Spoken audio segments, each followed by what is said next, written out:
Today I'm making ribs. I'm making 2 slabs, but I'm only going to show you the one. Actually, I'm going to take these over to the sink and get them out of the package and wash them up first. Okay, I'm back with my first slab, and all I'm doing now is removing this membrane layer that is on the back of these ribs. This one looks like it might actually come up pretty easy. That never happens for me when I make ribs, so maybe it's gonna be a good day after all.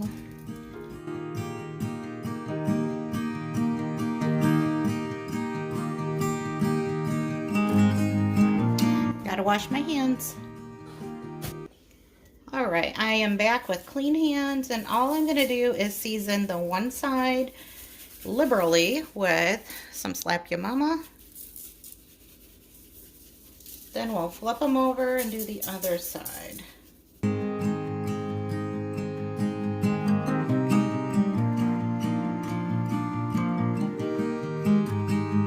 Okay, I'm just gonna wrap them up like a little present. Gonna need more foil.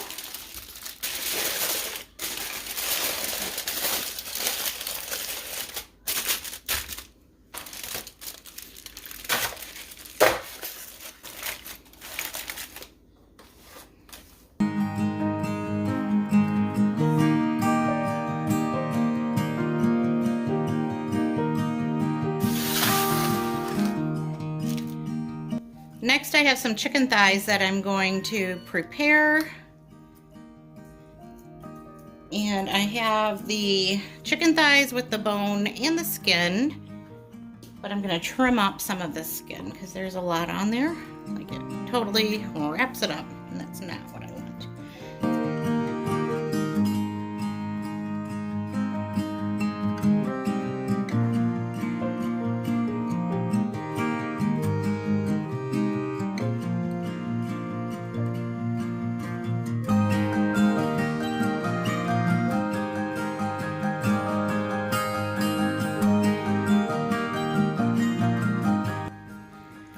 Let's get them seasoned up. For this part, I'm just going to do some seasoned salt, some garlic powder, and some pepper, and a little bit of flour.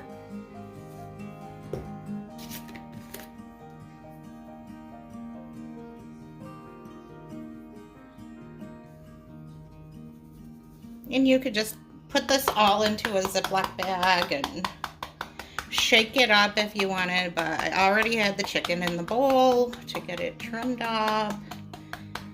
So we're just going to add it in here and then just let it set until I'm ready to cook it up later.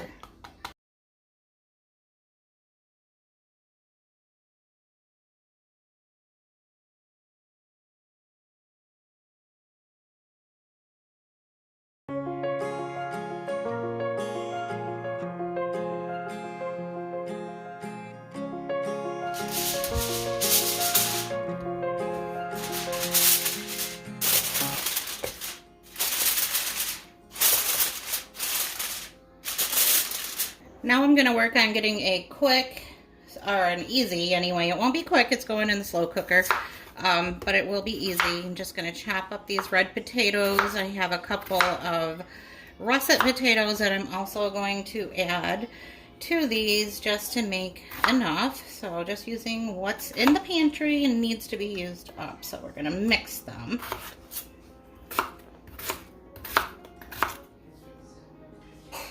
I cut these a little on the small side just because I wanted to make sure that they actually get done before dinner time. Don't want to have any half-cooked potatoes when everything else is done.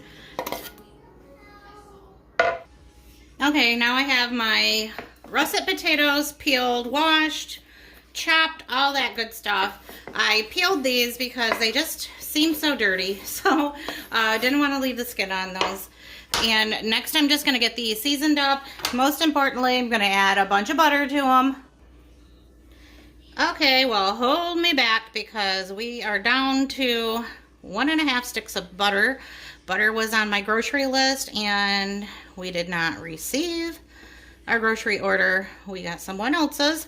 So I am waiting until my money gets refunded before I do another order. And that means using what I have. So we are only gonna do a half a stick of butter. So I am adding some chicken bouillon into this pot of potatoes. Next I'm adding some water. And I'm not gonna completely fill this with water. I just want enough to liquefy the bouillon. I'm also going to do some pepper, and this is going to be it for now. I will come back and add and stir, that kind of thing. Actually, I need to put some garlic in here. I almost forgot about that. Okay, I'm using minced garlic out of the jar. There we go. And I have my butter in here, closing it, letting it do its thing for a few hours. We'll come back and give that a stir and then add all the other ingredients. In this next pan, I'm going to heat up some corn, and we're using this Great Value whole kernel corn that came with the wrong order. The first can that I added, I did not drain, but the second one I did. And I feel like Walmart's canned corn has to be the blandest tasting corn out there. So I am adding that chicken bouillon to Sawyer. Okay, so real life here. I have a grandchild that's playing at my feet as I'm cooking. But anyway, I'm just going to... Okay, yep, he's running over my tripod. Just going to stir this up. And get all of that chickeny flavor in there, and hopefully that makes this corn taste a little better. Say hello. Hello. But I am not going to add any other salt or anything to this until I'm able to give it a taste once it's been cooking. But you know what else makes everything taste better? Some butter. This is salted butter too, by the way, so definitely not going to add extra salt. And since it's still super early, we're just going to lid this and just have it on standby for later.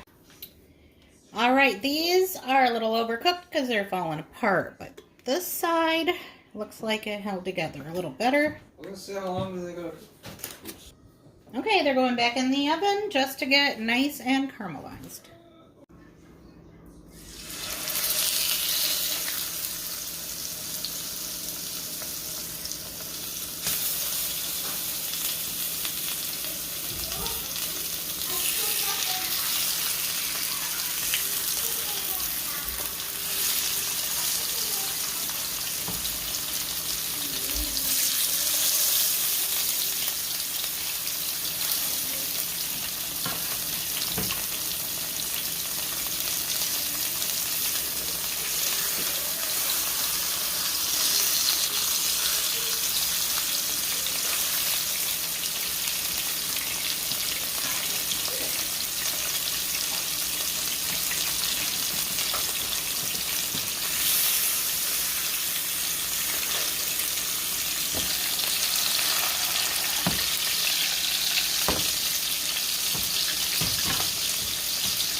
Happy Monday morning. It is not even 8 a.m. yet, and I'm already thinking about dinner.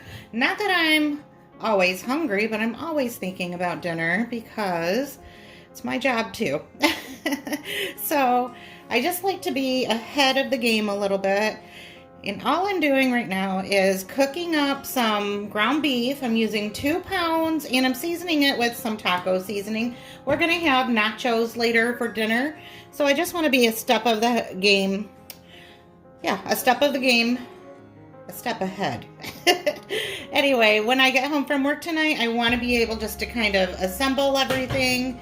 And so while I am getting ready for work, I'm just going to get busy cooking up this meat. Now I'm making 2 pounds of ground beef for our nachos. I will be adding beans and other things to this.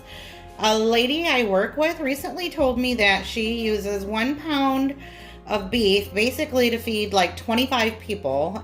And I was like, there is no way that would fly at my house. Not with my family. They want some meat. So let me know how much ground beef you would use for your nachos and what your family size is. Just curious.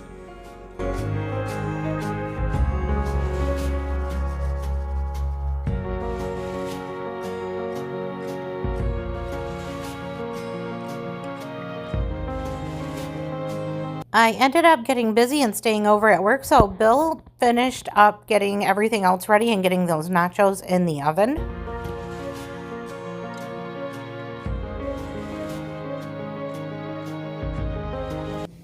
Come on, do it like Gordon. I did the part that I could handle. It gets down here in this back end and that falls apart on me. The guys all had the liquidy queso cheese sauce to put on their nachos, as well as some lettuce and onions, but I just opted to have some shredded cheese and some salsa, as well as adding some of those pinto beans right on top. I did decide to add a little bit more of that shredded cheese on there. Just didn't seem like there was enough for my liking. And so this is my plate. This was one of those dinners that you eat on the couch while you're watching a movie, and it was really delicious. Hit the spot, perfect movie night meal. And here is Bill's plate as well. And he had some ranch dressing, some lettuce, and some queso. This one's just easy and always a crowd pleaser. Today's super easy and fast meal is going to just be some chicken flavored rice mix with some rotisserie, the frozen rotisserie chicken pieces. Just going to have like a little veggie chicken rice thing going on. To get started, I'm just melting some butter in the pan. And I'm probably not making this the way that the package calls for it because I didn't read it. I think I do that with everything, but just out of curiosity, let's see. In a medium saucepan, bring 2 cups of water and 1 tablespoon of butter, optional, and package to a boil. So we're not doing it that way. So sometimes this is where I really mess things up, but most of the time, everything always works. Most of the time, everything works out. All right, well, I have my 4 cups of water, so we'll get that in. And then I'm using one of these bags of Tyson grilled and ready. Thought it was rotisserie. It's not. It's frozen. We're just going to put that in, let it get started too. Chicken can thaw and get chickeny flavor from this rice seasoning mix. And while that's doing what it's going to do, I'm going to go look in the freezer and see what kind of veggies I have. I'm not so much in the mood for California blend veggies, but that's what we're going to do. I think I'd rather do like peas and carrots, but I didn't want to dig that far down into the freezer. Just going to let all of that come to a boil, then I'll turn it down until that rice and pasta mix is all cooked up, the veggies are thawed out and tender, and that chicken is warmed up, and that'll be a very easy and quick dinner tonight. Remember the jar of turkey gravy that I got in the wrong order from Walmart, so I decided to add that into this rice, veggie, and chicken dish just to give it a little more sauciness. So I'm just going to stir that in.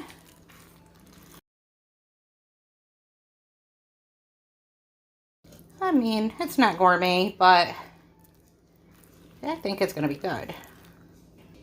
To be honest, I could have fancied this up a little and added some more homemade ingredients like some chopped onions and some sauteed celery, but I am putting up my Christmas tree tonight and watching Hallmark movies.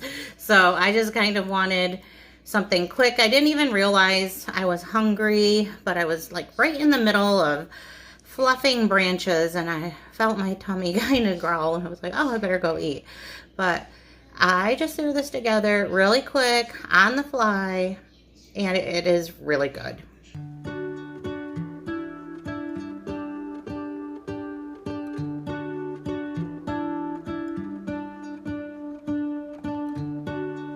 I'm not sure if you can see the words on it there, but I'm just trying to show you the brand name here. It's FZKALY. Not exactly sure how you pronounce that. It's been a long time since I've had a new knife, and already I can tell that this is super sharp. It's going right through the veggies just like butter. Now, I'm not very good with knives. You're not going to see me like come in here like a chef. I'm also wearing a wrist brace. So, anyway, here we go. I'm just going to get some onions chopped up for some fajitas today. And we're going to be using this knife, testing it out on some onions, some peppers, as well as some beef today.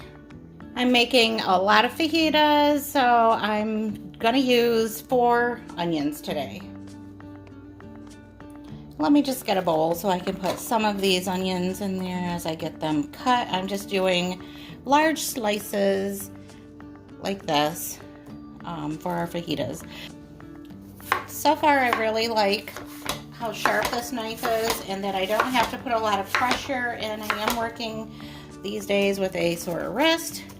Always something with me, either a sore wrist or ankle, whatever. But I barely have to put any pressure on this. It is that sharp. And I don't have very many sharp knives around here, so I'm super excited about that. I really like the way the handle feels. It's just the right size. There's a good weight to the knife without it being too heavy. So those are some things that I can say right away that I'm liking. That is a lot of onions and my eyes are now sufficiently watering. All right, let's move on to those peppers.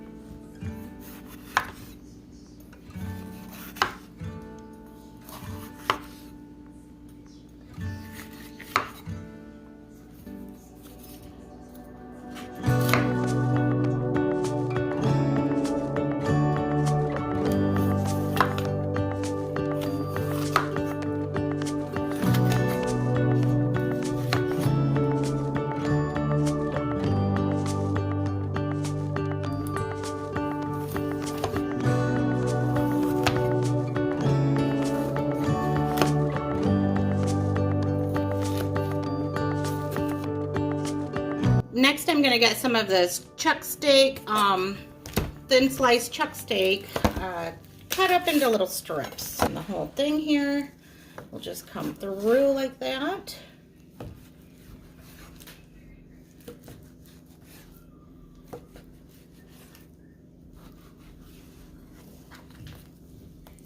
Then we can separate it as we like. And this knife went through this meat just like butter. I mean, I didn't feel a thing. All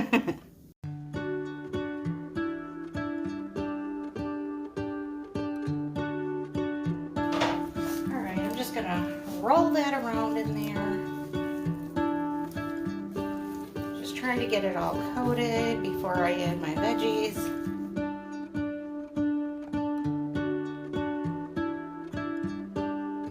Using the Great Value brand fajita seasoning packets. I'm using 3 of them, and I follow the directions on the back.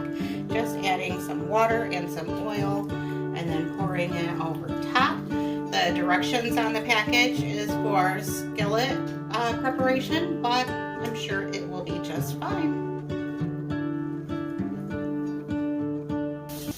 And because we are who we are and we want a little spice, I'm going to add some crushed red pepper. My original plan was to make these on a sheet pan, but my sheet pan that was large enough to hold this amount had a fatal accident, so I decided to use this, I don't know if this is a cake pan or a roasting pan, whatever you would call it, but it has sides, which is fine, because it's going to hold all that juice in there and have a lot of good flavor. Alright, these are going in the oven.